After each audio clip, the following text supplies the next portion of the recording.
Uh, Thank you, Mr. Speaker, and thank you, Congresswoman Stevens, and all the members here today to stand up for science and innovation. This is a matter of profound significance for many Americans. It's a matter of life or death, whether they realize it or not, because it is the responsibility of this body to be stewards of our country's future and leave this country better than how we found it.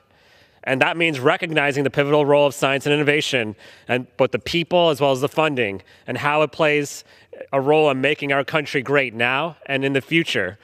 And standing up for science is more important than ever right now, because the reality is this administration has declared a war on science.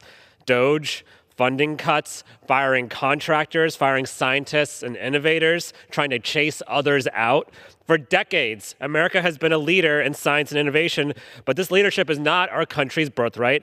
It has been earned over the years through an unwavering commitment to science and innovation. And make no mistake, our adversaries are watching closely at the work that we're doing and everything that's happening right now. And they want to undermine and replace our leadership in science and innovation. And we are at risk of being outrun on AI, quantum, and so many other critical technologies and innovations.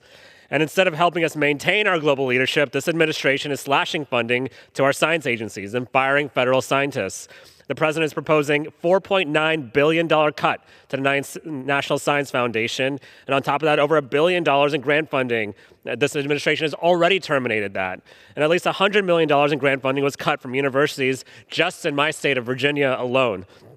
Investments in science and innovation have fueled our economy and started entire industries and given us healthcare breakthroughs, fortified our national defense, reinforced our leadership in the world.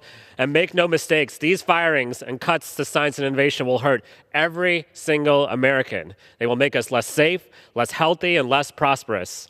Now, I have the honor of representing Northern Virginia, one of the most scientifically advanced communities in the country. And many of the folks who have been cut or fired or who've seen their funding go away are subject to these cuts. And they've seen harassment and intimidation and firings. And they are losing the ability to help Americans stay safe and stay healthy. And what's happening is there's a brain drain of science and technology innovators in our country because of these cuts. One of my constituents is a graduate student in astrophysics. She's pretty smart, and their research funding is at risk of being cut right now, and folks like her are wondering, should I stay in the science field? These cuts are destroying our nation's pipeline of scientists, technologists, and innovators. A teacher from my district has been dismayed that the president plans to cut the NASA budget by 24%. This will end educational programs that get students excited about scientists. We want to go to Mars? Who's going to take us there? It's going to be the ingenuity and the expertise of the American people.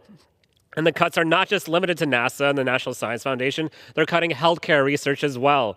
A woman in my district said that her son has a disease for which NIH was researching a cure. Well, recent cuts, you can kiss that cure goodbye right now, or any hope of her son getting that. Because right now, there's so many cuts that we are not solving the problems in healthcare that we need to keep our country healthy. There's another person, her son had congenital blindness, and NIH was searching for a cure to that.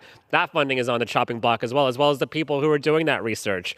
Another biomedical researcher in the district said it perfectly, quote, the NIH, the FDA, and CDC and NSF are making discoveries now that will be the foundation for solutions needed in the years and decades ahead.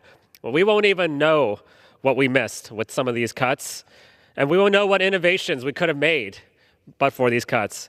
I want to end by saying that I'm pretty sure these firings and cuts to science and research aren't really about waste, fraud, and abuse or government efficiency, because if they were, and if this administration actually cared about efficiency, they'd know that funding to science and technology and innovation doubles or triples the investment back in economic activity, not to mention all the lives and research that are saved and all the people who are kept healthy and safe by this research. This does not have to be partisan. This does not have to be controversial in any way. I want to call on all my colleagues on both sides of the aisle to stand up for science, research, and innovation, because standing up for science means standing up for the health, safety, and prosperity of every American. I yield back.